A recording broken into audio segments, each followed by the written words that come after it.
Hi అండి. తన తీసుకున్న గోతిలో తనే పడ్డారంటే ఎగ్జాక్ట్‌గా చెప్పాలంటే కవితని చూపించొచ్చండి. కవిత గారినైతే ఎగ్జాంపుల్ రేపు ఫ్యూచర్‌లో గాని ఎప్పుడైనా సరే తను తీసుకున్న గోతిలో తనే పడ్డం ఏంట్రా ఎగ్జాంపుల్ అంటే ఆహ్, మాజీ సీఎం కేసీఆర్ కూతురు కల్వకుంట్ల కవిత గారనైతే చెప్పొచ్చు. ఎందుకంటే మంచి భవిష్యత్తు ఉంది బీఆర్ఎస్ పార్టీకి. నెక్స్ట్ ఈ స ఈ ఈ లాస్ట్ దడప ఓడిపోయినప్పటికి కూడా ఫ్యూచర్‌లో మళ్ళీ బీఆర్ఎస్ అధికారంలో వచ్చే ఛాన్స్ ఉంది. కేవలం అహంకారము, లేకుంటే అధికార దాహం.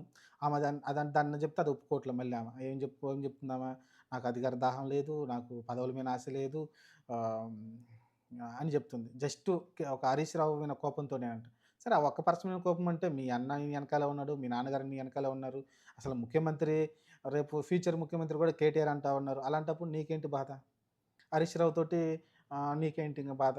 నువ్వు అతనితో మాట్లాడుకునుంటే అయిపోయా. లేకుంటే ఏదైనా సమస్య ఉంటే కేసీఆర్‌తో చెప్తే కేసీఆర్ పోయి మాట్లాడతాడు హరీష్ రావు తోటి. కాబట్టి ఇలాంటిదేం లేకుండా వాళ్ళ నాన్నగారిని బదనాం చేసింది.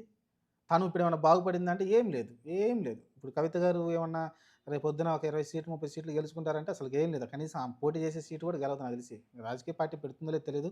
తెలంగాణ జాగృతి పార్టీ పెడతానని చెబుతుంది. ఆ తెలంగాణ జాగృతిలో కొంతమంది కూడా బయటికి రావడం చూసాం. మాకు బీఆర్ఎస్సే తరపున మేము ఉంటాం తప్ప మీ తరపున ఉండమని చెప్తున్నారు. అసలుకి ఆమె బయటకొచ్చినాక ఎవరు స్పందించారు? బీఆర్ఎస్ పార్టీలో ఎవరన్నా కొంతమంది నాయకులు ఏమన్నా వచ్చారా? లేకుంటే ఊర్ల నుంచి ఏమన్నా మేము కవిత వైపే ఉంటున్నాం. కేసీఆర్ వైపు కాదని ఎవరైనా బయటకొచ్చారా? ఎవరు లేరు కదా!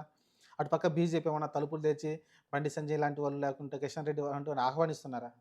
ఏం ఆహ్వానించట్లేదు. అటుపక్క రేవంత్ రెడ్డి అయితే ఇంకా చురకలంటిస్తూనే ఉన్నాడు కవితకైతే.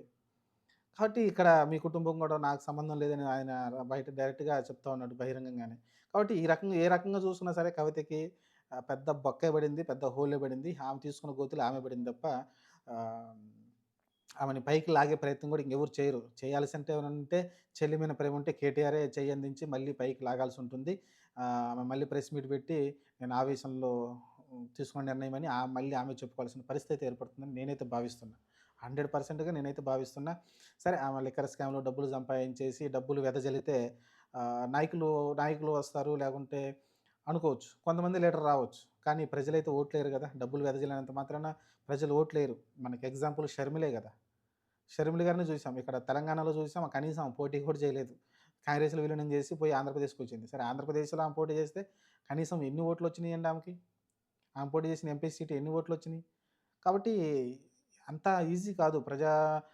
ప్రజల్లోకెళ్ళి ఓట్లు సంపాదించడం అంత ఈజీ కాదు. డబ్బులున్నంత మాత్రాన ఓట్లేస్తారంటే అది భ్రమ. అలా అనుకుంటే కేఏ పాలే అప్పుడున్న డబ్బు పరతను బట్టి ఆయనే గెలిచేవాడు గదా! ప్రజాశాంతి పార్టీ పెట్టినప్పుడు. అప్పుడు డబ్బులు గట్టిగానే ఉన్నాయి. అప్పటికి ఇంకా ఆయన మీద బ్యాన్‌లేమి లేవు. ఇప్పటికి కూడా ఆయన తిరుగుతూనే ఉన్నాడు ఇంకా. ప్రతి ఎలక్షన్‌లో పోటీ చేస్తున్నాడు. ఎన్ని ఓట్లొస్తున్నాయి? ఆయనే వాపోతున్నాడు గదా! నా ఫ్యామిలీ ఓట్లు 20 ఓట్లుంటే కనీసం నాకు 4 ఓట్లు పడతాయి. అంటే ఆయన ఫ్యామిలీ ఓట్లు ఆయనకే వేయలేదు. కాబట్టి ఇలా ఉంటుంది ప్రజాస్వామ్యంలో. ఆమెకు ఏం తెలియకుండా ఒక అహంకారంతోటి లేకుంటే మూర్ఖత్వంతోటి అనుకోవచ్చు. మూర్ఖత్వం, అహంకారంతోటి 2 కలిసినయి కవిత గారు తను తీసుకున్న గోతిలో తానే పడిపోయింది. మరి ఫ్యూచర్ ఎలా ఉంటుందో నాకైతే క్లియర్‌గా కనిపిస్తుంది. ఆమె పిక్చర్ అయితే ఒకవేళ తెలంగాణ జాగృతి పార్టీని పొలిటికల్ పార్టీలో మార్చేస్తే ఆహ్, తెలంగాణ జాగృతిని పొలిటికల్ పార్టీగా మార్చేస్తే కనీసం ఆమె ఇంట్లో వాళ్ళు గూడా ఎవరు ఓట్లేయరనుకుంటా. చూద్దాం మరి ఏం జరిగిద్దో.